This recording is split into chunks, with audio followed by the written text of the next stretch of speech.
semua bidang studi di semua universitas terbaik melakukan riset tentang 3 hal. Satu, tentang human genome, yaitu peta DNA manusia untuk menentukan Anda ada di Simalungun, nenek moyangmu dari mana sebetulnya. Orang Jawa, apa betul asli Jawa? Harus diuji minimal 30.000 tahun yang lalu. Dari mana mereka tiba di Pulau Jawa? Kapan nenek moyang pertama tiba di Simalungun? Sangat mungkin saya orang Manado, berasal dari ceceran sperma jenis kan di Gunung Gobi. Sangat mungkin seseorang yang ada di Solo datang dari semak-semak Afrika 40.000 tahun yang lalu. Yes, Bas person namanya itu orang Selatan. Ini ada saya ngomong ini ada bisa direferensikan oleh Sohibul atau Faisal. Jadi itu namanya peradaban kita sebenarnya sudah bercampur. Ini adalah yang asli di kita. Satu-satunya yang asli di kita adalah cara kita menghormati peradaban awal yang kita kenali, yaitu ada cerita tentang Singmangaraja, ada cerita di Simalungun, ada cerita tentang Diponegoro di Jawa. Tapi itu pun bisa dipalsukan cerita itu. Narasi itu bisa dihasilkan dalam upaya untuk mendekolonisasi bangsa ini. Apakah Singmangaraja kabur karena takut atau kabur karena dia berani itu? Apakah Pangeran Diponegoro menyerah karena berkhianat atau terpaksa dia melawan kendati dia tahu bahwa seluruh rakyat ini akan sengsara? Satu waktu saya pergi ke Amsterdam, kasih kuliah di situ. Saya masuk ke Museum Nasional Amsterdam. Di situ ada gambar Pangeran Diponegoro di dalam suasana menyerah. Bayangkan. Saya periksa gambar itu, saya tahu bukan itu gambar Raden Saleh terhadap peristiwa penangkapan Diponegoro. Ternyata gambar itu gambar dari seorang Belanda. Beda dengan versi Indonesia. Dalam gambar Diponegoro Indonesia, Diponegoro datang karena diminta untuk lakukan perjanjian, tapi kemudian ditangkap. Jadi yang berkhianat adalah maksosenya, Intel Belandanya berkhianat. Tetapi dalam versi negeri Belanda digambarkan di situ Pangeran Diponegoro menyerahkan diri. Sejarah bisa ditulis melalui kepentingan membuat penulis sejarah. Bagi mereka yang mengajar sejarah, sejarah yang baik bukan mengingat-ingat para pahlawan, tapi mengingat-ingat para pengkhianat. Pahlawan nggak perlu diingat. Mereka tadi, kata Pak Jer, dengan hati yang bersih, ingin berbakti dengan mengandalkan kejujuran, dan dia tewas karena kejujuran. Pengkhianat berupaya untuk bermuka manis dengan maksud untuk mencuri. Jadi pelajaran sejarah bukan mengingat-ingat kapan perang Diponegoro, berapa lama perang Diponegoro. Perang Diponegoro berlangsung dari 1825 sampai 1830. Jadi lama perangnya 5 menit. Kita mau ingat apa peristiwa yang menyebabkan Diponegoro, seorang pangeran dengan penguasaan tanah yang luas itu, mau bertanding berkelahi dengan pemerintah kolonial karena tidak mau dijajah, karena dia ingin membebaskan pikiran rakyatnya. Kan itu yang kita pentingkan dari pelajaran sejarah. Jadi sekali lagi, kita mau bahwa ada kesegaran di negeri ini, negeri yang didirikan oleh para pemikir, negeri yang pernah berkomplot dengan pikiran-pikiran dunia. Bung Karno menulis Pancasila, lalu dikatakan Bung Karno menulis Pancasila karena itu Pancasila digali dari bumi Indonesia. Saya bilang kalau Bung Karno menulis Pancasila dari bumi Indonesia, dia pasti nggak paham apa itu nasionalisme, dia nggak paham apa itu humanisme, dia nggak paham apa itu social justice. Bung Karno menulis Pancasila dengan mengkompilasi seluruh pikiran dunia. Bung Karno membaca San Min Chui, nasionalisme yang tulis oleh Sun Yat-sen, yang membuat Partai Komunis berpisah dengan Partai Nasionalis karena Kuomintang pindah ke Taiwan. Bung Karno membaca Karl Marx karena itu dia paham apa itu social justice. Sila kelima itu basisnya adalah pelajaran Bung Karno tentang Marxisme, tentang keadilan sosial, revolusi industri, keadilan sosial bagi seluruh Indonesia. Sila ketiga itu dasarnya adalah persatuan nasional di Jerman, di Kuomintang, di dalam abad pertengahan. Jadi sebetulnya, apalagi sila keempat, demokrasi. Apakah demokrasi ada di Indonesia? Nggak ada. Yang ada feodalisme. Karena itu Bung Karno menerangkan itu di dalam bahasa akademis, yaitu keadilan sosial bagi seluruh Indonesia, itu semacam versi Marxisme. Kemanusiaan yang adil dan beradab itu semacam versi sekuler. Di dalam prinsip kemanusiaan yang adil dan beradab, pandangan utamanya adalah saya tidak perlu minta pahala dari surga untuk berbuat baik pada semua manusia. Kalau saya dapat pahala dari surga, itu bonus. Saya berbuat baik untuk nunggu masuk surga, itu artinya saya tidak jujur. Saya berbuat baik demi pamrih di akhirat. Pamrih itu datang karena kejujuran saya. Jadi mereka yang berbuat baik itu motif masuk surga, pasti masuk neraka mereka. Karena tidak jujur dari hati nuraninya. Ketuhanan yang Maha Esa, filosofi tentang kemuliaan sesuatu yang tidak bisa kita kenali. Jadi Bung Karno yang pernah datang ke Prapat, nginap di sini. Nah, saya nggak tahu dia nginep dengan siapa.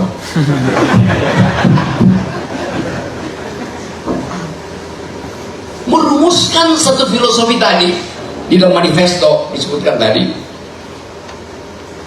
mengenali Pancasila sebagai problem global. Pancasila bukan sekedar keterangan dari PDIP, Pancasila bukan sekedar keterangan dari Nasdem atau Partai Demokrat atau Gerindra. Pancasila ada keterangan akademis tentang kondisi kemanusiaan, kondisi penindasan, kondisi ketidakadilan di seluruh dunia. Dia membaca semua literatur dunia. Kalau dia ingin menggali nilai-nilai Pancasila dari bumi Indonesia, dia mesti membaca literatur Sanskerta. Dan Bung Karno nggak bisa baca bahasa Sanskerta. Dia bisa berbahasa Jerman, dia bisa berbahasa Inggris, dia bisa berbahasa Perancis. Tapi Bung Karno tidak mampu membaca naskah Sanskerta. Dengan logika itu kita mesti pastikan bahwa Bung Karno mengambil seluruh serat ilmu pengetahuan global dan dipakemkan, dikompilasi dalam bentuk Pancasila. Jadi Pancasila itu kompilasi dari semua pikiran dunia. Kita justru bangga. Ini keterangan akademisnya tuh. Tapi demi keterangan patriotisme kita katakan bahwa kita punya keaslian. Ya oke, boleh. Tapi jangan sampai keaslian itu menghalangi kita bergaul secara global. Tadi saya terangkan bahwa riset-riset dunia sekarang bertumpu pada keinginan untuk mengetahui asal-usul genetik setiap orang.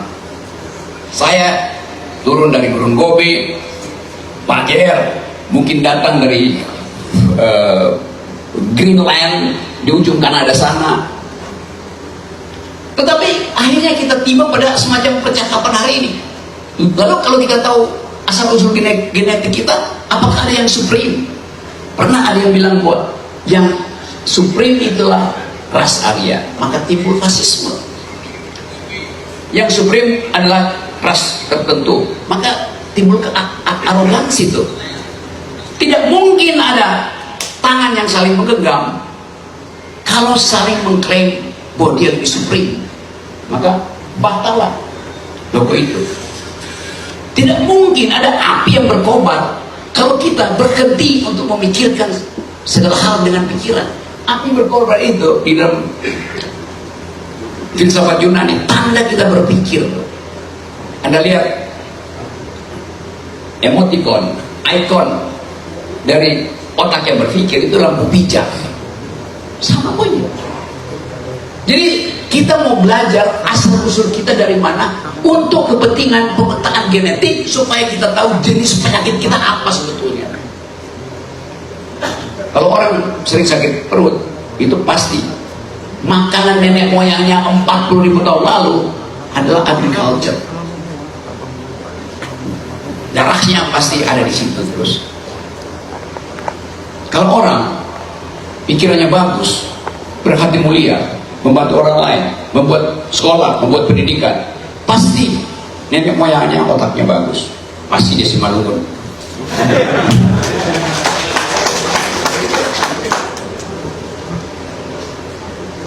Simalungun artinya sikap maju dan lurus untuk membangun. Maju di dalam pikiran, lurus di dalam batin, supaya yang kita bangun itu berakhlak. Soalnya mudah-mudahan nggak ada yang panggil saya Ustadz hari ini. Oke, saya lanjut ya supaya teman-teman mahasiswa ikuti perkembangan dunia. Anda masuk di dalam semua percakapan intelektual dunia, seminar apapun, Anda akan ditanya, do you speak human genome? Anda paham nggak genetik Anda? Itu ditanyakan supaya kita bisa bercakap-cakap di dalam dari awal sebagai orang yang berbeda. Genetik saya beda dengan orang Vietnam, genetik saya beda dengan orang Afrika, genetik saya beda dengan orang Irlandia. Tetapi dengan dasar itu saya bisa bilang, kalau genetik kita sama, nggak mungkin kita bercakap-cakap. Ngapain? Sama orang yang sama itu nggak mungkin bercakap-cakap. Ya udah sama. Anda jatuh cinta karena Anda berbeda dengan pasanganmu. Kalau sama, ya buat apa jatuh cinta pada orang yang sama? Itu artinya cinta ya diri sendiri kan. Jadi demi itu, demi kemajemukan pikiran, kita bercakap-cakap, dan itu dibuktikan secara genetik bahwa ada orang yang bisa berpikir cepat, ada orang yang bisa lambat berpikir. Itu proses kimia di otak kita. Secepat apa korsleting di otak kita menghasilkan informasi? Bagaimana amigdala itu menghubungkan antara otak belakang ini yang menyimpan informasi dan otak depan, lobo frontalis yang mengolah informasi?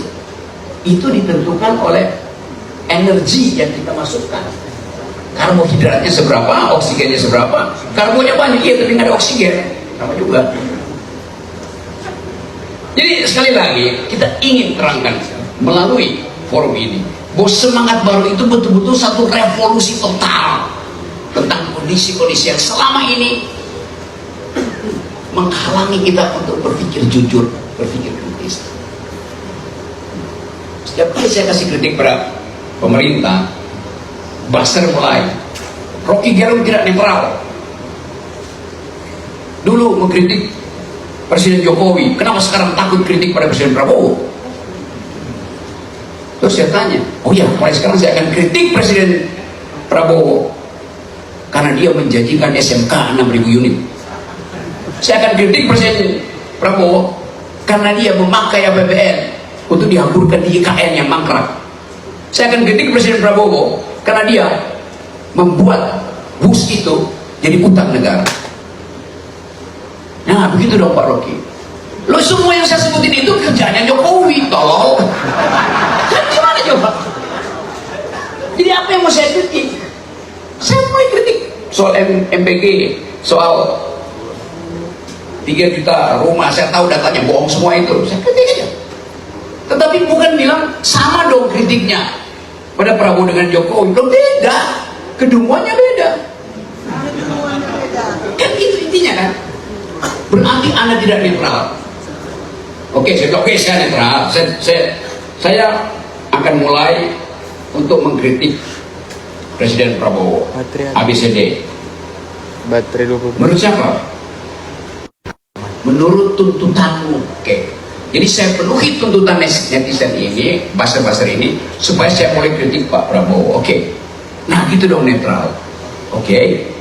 Netral artinya saya mengikuti perintahmu. Netral tak itu? Jadi bagaimana cara kita berpikir? Dia minta saya netral, tapi dia arahkan saya untuk pro dia. Otaknya nih, bukan otaknya nih. Ada otak apa enggak ya? Ya,